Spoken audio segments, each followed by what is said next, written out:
Bonjour à toutes et à tous et bienvenue sur ce webinaire organisé par la FUT, l'Association française des utilisateurs des télécoms et le CPM Industrie.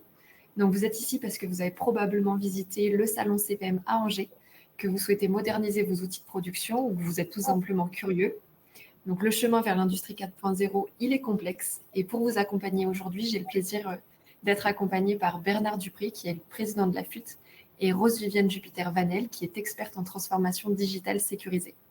Donc Rose-Viviane, elle a mené une étude sur le terrain, sur le salon CPM Angers, et a partagé avec nous sa perspective aujourd'hui. Elle va notamment nous révéler pourquoi les défis que vous connaissez tous, donc le retour sur investissement, la data ou la cybersécurité, ils sont peut-être les symptômes d'une autre problématique. Donc avant de commencer, on va faire un petit point sur le déroulé du webinaire. Donc pour votre confort d'écoute, on a coupé vos micros, mais on veut vous entendre, alors n'hésitez pas à vous exprimer dans le chat et poser vos questions au fil de l'eau. On y répondra du coup à la fin de la session avec une partie de questions-réponses. Si vous avez un souci technique, n'hésitez pas à pareil poser une question dans le chat ou à m'envoyer un petit mail. Vous avez mon adresse mail qui s'affiche à l'écran, lois.ardouin@gl-events.com. Et sachez que le webinaire, il sera également diffusé en replay sur notre chaîne YouTube et vous recevrez la présentation à la fin de cette interview. Donc sans plus attendre, Bernard et Rose-Viviane, je vous laisse prendre la parole. Merci Loïs. Donc, bonjour à tous. Donc, je suis Rose-Viviane Jupiter-Vanel. Mon métier au quotidien est de sécuriser donc, des projets de modernisation pour allier performance et cybersécurité. Et j'interviens donc à la FUT en tant que conseillère bénévole sur des sujets de connectivité, de transformation digitale et de cybersécurité. Bernard, je te laisse nous présenter la FUT. Oui, bonjour à tous. Donc, je suis le président de la FUT, une association d'utilisateurs de produits et services télécoms et de connectivité numérique. Voilà, on existe depuis plus de 50 ans, avec deux missions principales. Une mission de regrouper et de représenter les utilisateurs, qu'ils soient d'ailleurs grand public ou entreprise, auprès des pouvoirs publics, avec l'idée d'orienter finalement le marché dans le sens souhaité par les utilisateurs finaux. On fait partie de ce qu'on appelle donc les parties prenantes quand il y a des discussions sur des décisions à prendre. Et l'autre mission qu'on va voir aujourd'hui en action, c'est d'informer, d'accompagner, de conseiller les utilisateurs et en particulier là les PME avec un programme spécifique pour les PME qu'on a proposé dans le cadre du programme national qui s'appelle FONSNUM. Et vous allez donc avec Rose-Viviane voir un exemple sur ce qu'on peut faire pour vous dans le cadre des métiers propres à l'industrie, aux PME des industries. Donc, notre force, c'est surtout l'indépendance et donc la capacité de nos experts. On a 19 conseillers bénévoles qui ont des expertises différentes. Et donc, on peut venir à vos côtés pour vous conseiller de façon tout à fait indépendante. Voilà. Merci Bernard. Alors, je vais donc entrer dans le vif du sujet. Je viens du monde des télécoms et aussi intervenant pour la FUT. Je vais commencer par l'évidence, pour moi, la connectivité. Donc, ce que ce schéma illustre, c'est votre réalité, c'est la réalité des PME industrielles, la réalité quotidienne. Il y a une cohabitation aujourd'hui qui est devenue complexe entre, on a du câble historique, le cuivre, bon, on a aussi maintenant la fibre, du Wi-Fi, des réseaux cellulaires, donc du 2G à la 4G, et maintenant de l'IoT, donc l'Internet des objets. Et là-dessus, donc, on promet donc, le Graal qui est la 5G pour atteindre en fait l'industrie 4.0. Alors, la 5G, ce n'est pas juste un changement technologique, une nouvelle connectivité, on ajoute des cellules, des antennes. C'est une transformation qui promet à l'industrie de passer notamment à de nouveaux business models. Et la 5G, donc, c'est une porte d'entrée pour cette transformation, mais elle va amener, en fait, avec elle, tout ce que j'appelle un mur technologique. Donc là, c'est le baromètre, du cabinet Weston que vous avez à l'écran et donc face à cette avalanche de technologies, on aurait le réflexe naturel de se dire: «Bon, ben, il faut qu'on comprenne tout, il faut tout tester, il faut tout intégrer». Heu, L'internet des objets, l'edge computing, la gestion des données, l'intelligence artificielle et tout ça avec le nouveau, en fait, périmètre de cyber, sécurité qui va en découler. Donc tout cela devient extrêmement, complexe à appréhender, à intégrer dans les entreprises. Et donc face à ce mur, technologique, ce qu'on rencontre pas mal de freins donc que l'on connaît, tous et qui ont été aussi révélés donc lors, de la consultation, sur le salon, CPEM, Angers en octobre. Le retour sur investissement qui est aujourd'hui difficile à appréhender quand on intègre donc ces nouvelles technologies dont la 5G. La gouvernance de la cybersécurité qui n'est pas totalement établie et les données d'usine qui ne sont pas valorisées et voire elles ne sont pas parfois même cartographiées. Donc là, la perspective, ce que je veux vous partager aujourd'hui, c'est, que ces freins, en fait, ne sont que des symptômes. L'erreur, ce serait de vouloir, tout intégrer, tout maîtriser, alors que le vrai défi finalement, la vraie, maladie, c'est qu'aujourd'hui notre processus des décisions n'est plus adapté à toute cette complexité, technologique. Et donc en travaillant sur nos processus décisionnels, vous pourrez saisir et sur vos processus décisionnels, vous pourrez saisir en fait les opportunités, qui s'offrent à vous grâce à toutes ces technologies et comme celle, ben, de partir d'un cas d'usage à valeur, un seul, un cas d'usage concret, d'exploiter vos données et de maîtriser votre résilience, donc en vous appuyant notamment sur l'écosystème, qui est riche autour des PME.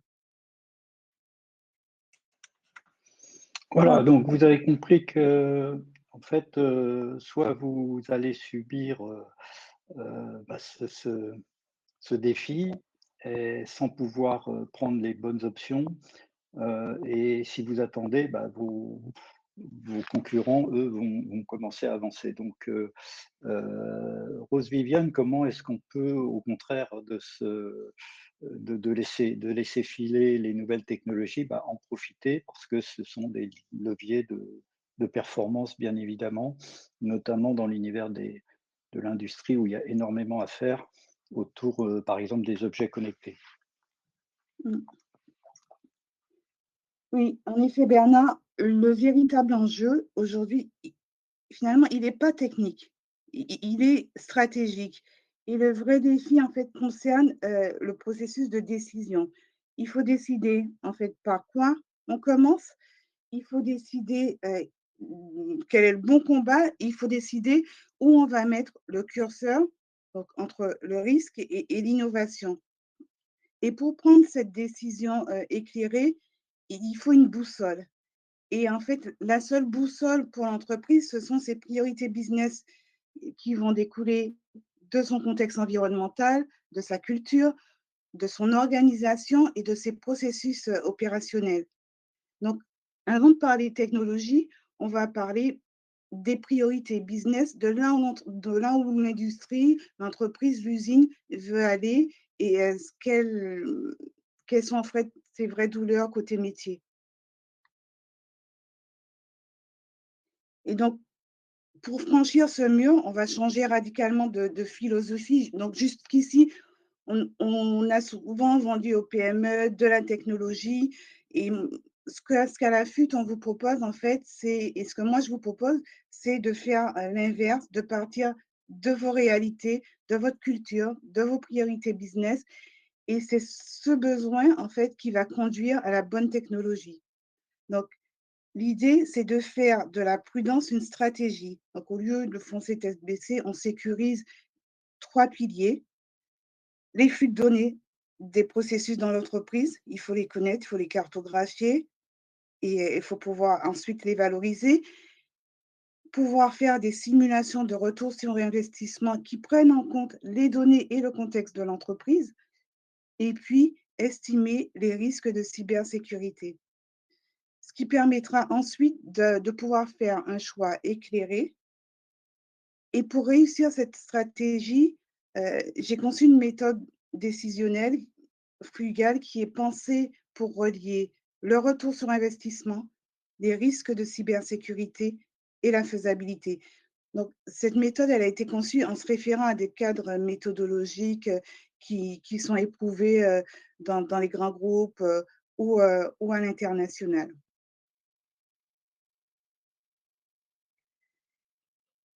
Voilà, donc comme vous disait Rose Viviane, il y a une méthodologie qu'on peut appliquer et dérouler pour faire les bons choix sans surinvestir.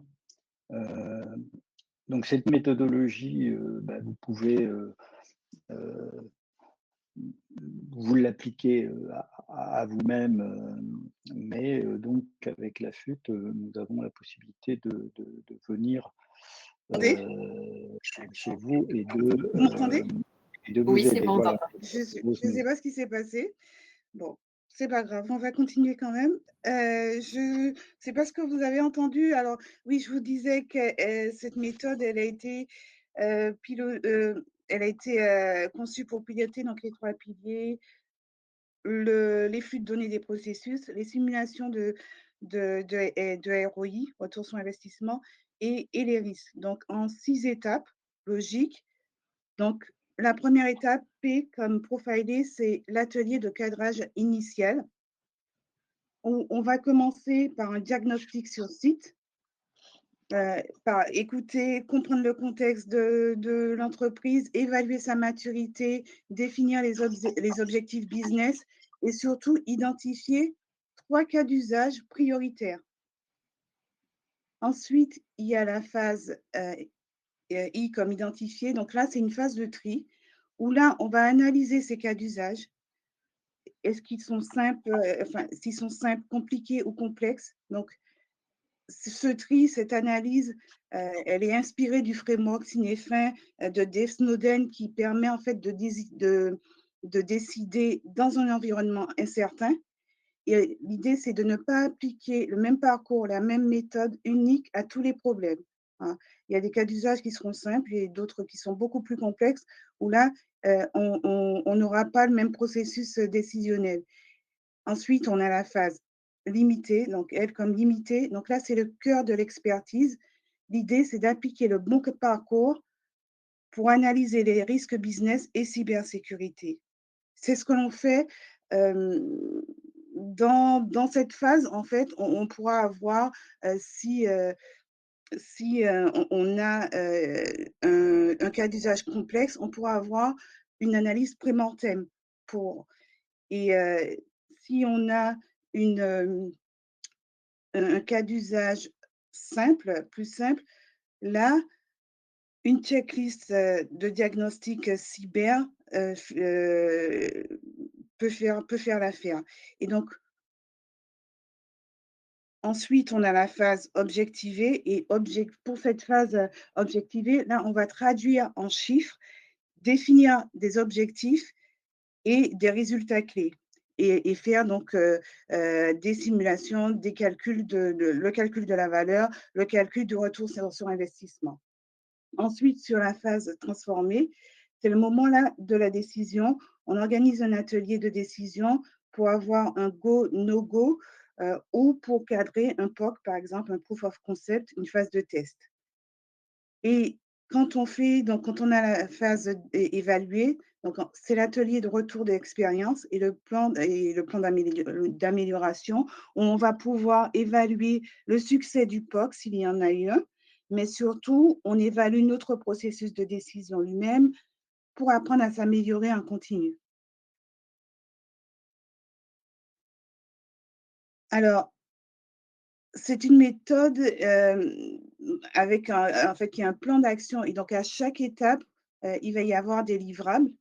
Elle est conçue pour répondre donc point par point aux 4 défis, on l'a dit. Donc sur la partie retour sur investissement, ça va être au niveau de l'étape, profilée où le livrable est une analyse stratégique et 3 cas d'usage à plus forte valeur et d'ailleurs c'est, cette première étape profiler, c'est le cœur du diagnostic que la FUT aujourd'hui offre aux PME qui le souhaitent ou qui ont, un projet ou une problématique, de transformation digitale. Et sur la partie, ROI, on a aussi l'étape donc objectivée, où là, le livrable est le calcul de la valeur, la simulation de retour sur investissement.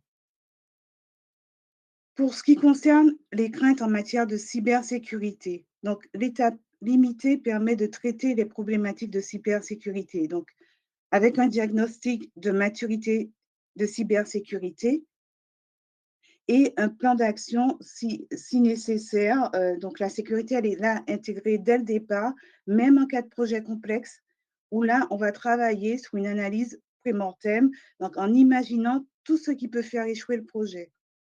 Donc, ce cadre, c'est une réponse pour gérer la complexité. Donc, un délivrable de la phase objectivée, en fonction de la complexité du projet, peut être la comparaison des technologies, voire la comparaison des fournisseurs. Et donc, pour avoir un dossier de décision permettant d'agir de manière éclairée, la phase d'évaluation permet, après, de manière transparente, de valider le processus et de l'améliorer. Voilà, c'est l'idée de vraiment transformer la prudence en stratégie et aussi de pouvoir, discuter avec son écosystème. Aucun projet ne peut être mené seul. Une surtout pour une PME. Donc une PME fait face à un écosystème, dense. L'écosystème des PME est riche. Il y a des financeurs, les régulateurs, des plateformes, et supports technologiques, des fournisseurs commerciaux. Donc, pour naviguer dans cette complexité, vous avez besoin de dossiers, qui soient structurés et donc là, le slide qui s'affiche explique un peu comment, vous pouvez donc, parler aux acteurs, donc le bon langage, aux bons acteurs. Donc avec les organismes de financement, par exemple, vous pouvez aborder votre vision stratégique et votre prévision de retour sur investissement et obtenir un soutien pour un projet de compétitivité avec une simulation de retour sur investissement fiable.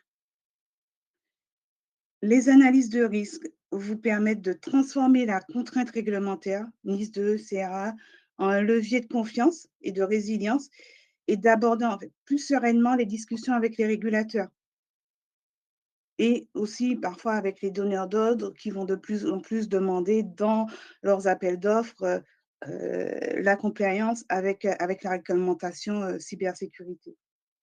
Et puis enfin, il faut présenter son besoin clarifié aux acteurs, aux fournisseurs, commerciaux pour pouvoir définir, par exemple avec eux, le périmètre d'un test, d'un proof of concept, heu, si vous devez tester ou comparer des technologies, par exemple. Alors maintenant, voyons comment cela peut s'appliquer donc à un cas réel. Alors, pour vous montrer comment la méthode fonctionne concrètement, je vais vous présenter le cas d'une entreprise que j'ai rencontrée sur la base des éléments qu'elle m'a donnés. Je vais vous expliquer comment la méthode peut l'accompagner dans sa transformation. Alors, le client, c'est une PME d'usinage de précision de 140 salariés, donc c'est une belle structure. Le dirigeant veut connecter ses machines, donc pour suivre la production en temps réel. Mais son Wi-Fi, en fait, bagote, son Wi-Fi industriel est instable dans l'atelier il y a des interférences, des zones blanches. Donc, on lui a parlé de la 5G privée comme d'une solution miracle pour améliorer la réactivité des interventions en atelier et son objectif, donc il est prêt à signer pour la 5G, mais son véritable but, en fait, c'est pas la technologie. Son objectif, c'est d'améliorer sa cadence de production pour répondre aujourd'hui aux exigences de délai de ses clients. Donc, on revient vraiment à quelle est la priorité business de l'entreprise. Et donc, améliorer sa cadence, cela passe par réduire les arrêts machines. Et donc, il a aussi une grosse inquiétude, s'il connecte tout, est-ce qu'il n'ouvre pas la porte aux hackers sur ses automates, sur ses machines. Donc, voyons maintenant comment la méthode peut l'aider. On va commencer donc par la première phase, la phase profiler. Le diagnostic confirme que le besoin de cadence est stratégique pour l'entreprise, mais il révèle immédiatement une faiblesse majeure de gouvernance de la cybersécurité. Donc, c'est ce diagnostic, ce cadrage initial, donc qui est le cœur aujourd'hui du diagnostic que la FUT offre, et c'est ce qui permet donc de passer de l'incertitude, du flou à un plan d'action concret. Donc, je vais prioriser dans le cadre de cette entreprise, OK, un projet de connectivité, le cas d'usage, donc de la connectivité en temps réel, mais avec une alerte sur la sécurité.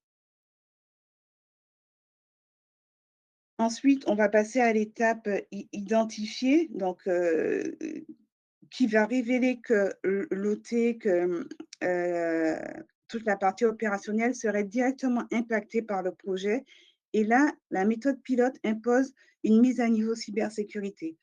Voilà, avant de faire quoi que ce soit, parce qu'on ne construit pas de l'usine 4.0 sur des fondations fragiles en termes de cybersécurité, c'est un peu la fin du techno-push et un début de security by design, avec une priorité sur la protection des flux de données dans des processus opérationnels. Donc, on sécurise et ensuite on peut aller plus loin. Donc, la phase limitée, donc une fois cette mise à niveau effectuée, donc un socle de cybersécurité de l'OT en place, la méthode peut requalifier le projet en compliqué, qui conduit donc à une recherche de cas d'usage similaires. Donc, pour les projets compliqués, on va aller vers de la recherche de cas d'usage similaires dans le même secteur d'activité et, et identifier, donc, on va identifier que la 5G privée peut répondre à ces cas d'usage et est viable pour le projet.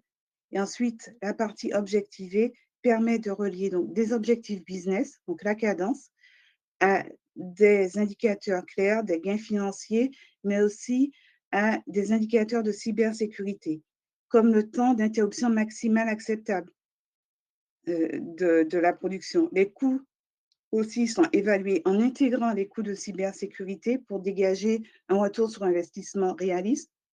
Ouais.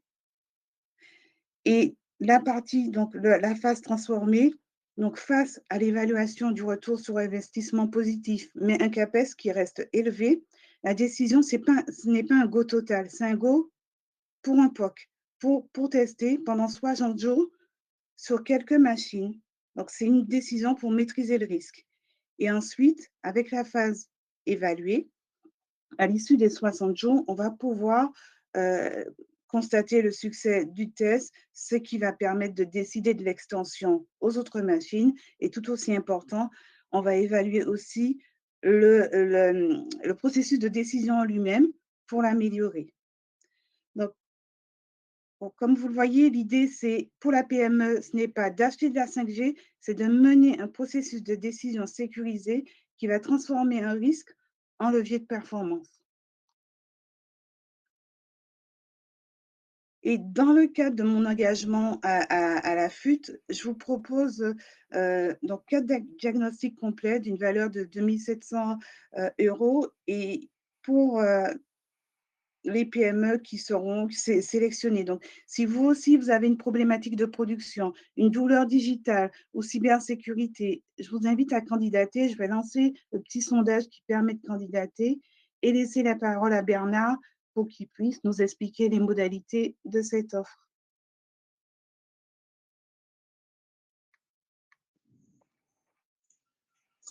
Oui, merci. Ça tombe bien parce qu'on a deux questions qui vont dans le sens de savoir comment la FUT intervient de façon différente d'un consultant ou d'un intégrateur.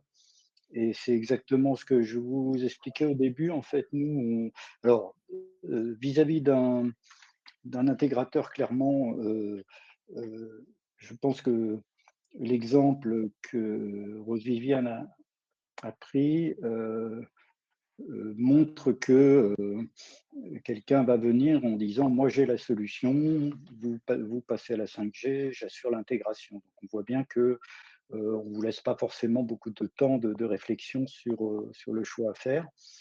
Donc ça, c'est évidemment une différence fondamentale par rapport au travail d'un intégrateur. Nous, on a cette indépendance.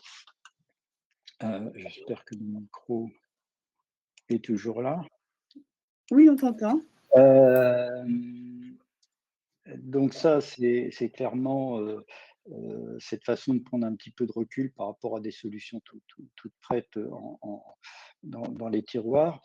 Après, par rapport à un consultant, la différence, c'est que nous, on agit comme un club, hein, en fait, d'entreprises qui se posent des questions et on essaye effectivement de faire des propositions qui sont à la fois extrêmement, euh, euh, je veux dire, flexibles, avec, comme on vous dit, par exemple, la possibilité d'avoir une première petite intervention chez vous pour essayer de voir votre problème et vous donner les premiers conseils.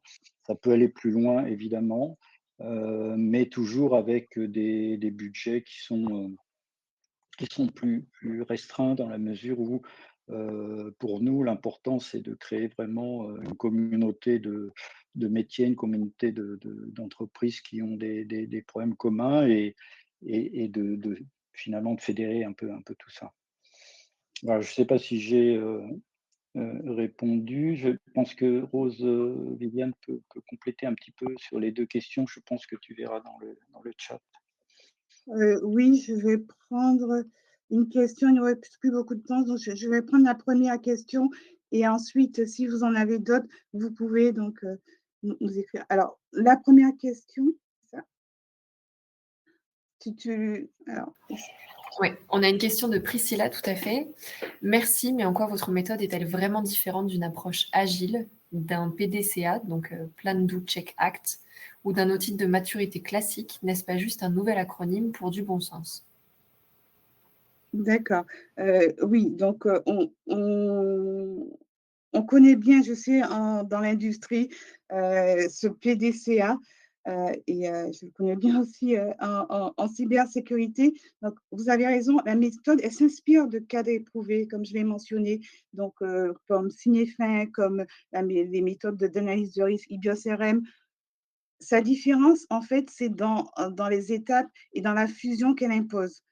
Aujourd'hui, on a des méthodes sur la partie retour sur investissement, on a des méthodes décisionnelles, on a des méthodes côté cybersécurité, euh, mais il n'y a pas de méthode qui combine les trois. Une méthode agile classique, elle est conçue pour, on va dire, du delivery IT, pas pour de la gouvernance industrielle. Et la méthode pilote est une méthode de gouvernance qui force trois expertises à travailler ensemble avant d'aller vers de l'investissement. Évaluer la complexité, l'évaluation des risques de cybersécurité, donc associée à l'évaluation des risques business, et puis l'évaluation de la valeur business, le retour sur investissement. Voilà, l'idée, c'est d'avoir un bon sens qui est structuré et de faire parler euh, plusieurs méthodes qui devraient converger si on veut réussir une transformation digitale. Merci Rose Viviane. Ensuite, on a une question de Sandrine, donc, qui nous dit: votre méthode est intéressante, mais elle ressemble à beaucoup de processus de consultants. Nous sommes une PME, nous n'avons pas le temps pour ça. Concrètement, combien de temps et combien d'argent cette méthode va-t-elle nous coûter? par rapport à juste appeler un intégrateur? Alors, déjà, la première phase aujourd'hui, si vous candidatez, elle est offerte par la FUT. Après cette première phase, comme vous voyez, c'est une demi-journée sur site. L'idée, c'est que ça soit assez frugal pour l'entreprise. Voilà, vous n'avez pas des mois, enfin, on ne peut pas passer des semaines sur la partie analyse. Donc, la partie pilote analyse, c'est une demi-journée sur site et 2 jours, 2 jours au total. Et ensuite, globalement, la méthode, elle peut être déroulée sur une quinzaine de jours. Voilà. Et ce temps investi au début évite en fait le vrai gaspillage qui peut être 6 mois d'un POC mal cadré, l'investissement dans des technologies qui ne sont pas adéquates ou un projet bloqué par une problématique de cybersécurité. Merci Rose-Viviane. On a une dernière question de Johan. Dans votre cas pratique, vous imposez une mise à jour cybersécurité. En tant que directeur de production, j'ai l'impression que vous êtes juste une CISO, donc responsable cyber, qui va dire non et bloquer mon besoin métier qui est la cadence. Comment me garantissez-vous que votre méthode n'est pas juste un frein de plus? Alors, je comprends je comprends votre question. Donc, le cœur en fait de ma philosophie et ce que je prône moi, c'est la cybersécurité dès le départ. Parce qu'en fait, ça coûte plus cher quand on l'intègre pas dès le départ. La mise à jour en fait au préalable du socle de sécurité, c'est pas un non au business, c'est un oui pour protéger le business. Et dans le cas pratique, ce n'est pas un non à la 5G, mais un oui, nous allons améliorer la cadence. Et pour que ce projet réussisse, nous devons d'abord avoir un socle de sécurité qui soit à niveau, qui peut passer par simplement la sensibilisation du personnel au risque. Hein, on n'a pas besoin en fonction en fait du diagnostic de cybersécurité, il peut y avoir des choses simples à mettre en place comme tout le personnel est sensibilisé à la cybersécurité et que personne, par exemple, ne va aller brancher une clé USB sur un, un ordi, enfin, au niveau de la production. Je vous parle de ça parce que c'est un exemple que j'ai qui est déjà arrivé, une semaine de production bloquée pour une clé USB qu'on a récupérée de la maison. Voilà, c'était peut-être la clé du fils ou de la fille et il y avait un virus dessus. Donc, voilà, ça peut être des choses simples à mettre en place pour justement protéger l'industrie et protéger son business.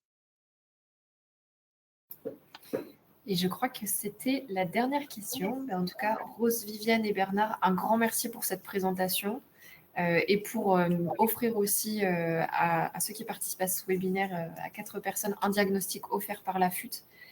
Donc, la présentation vous sera envoyée à tous à la suite de ce webinaire. Donc, n'hésitez pas.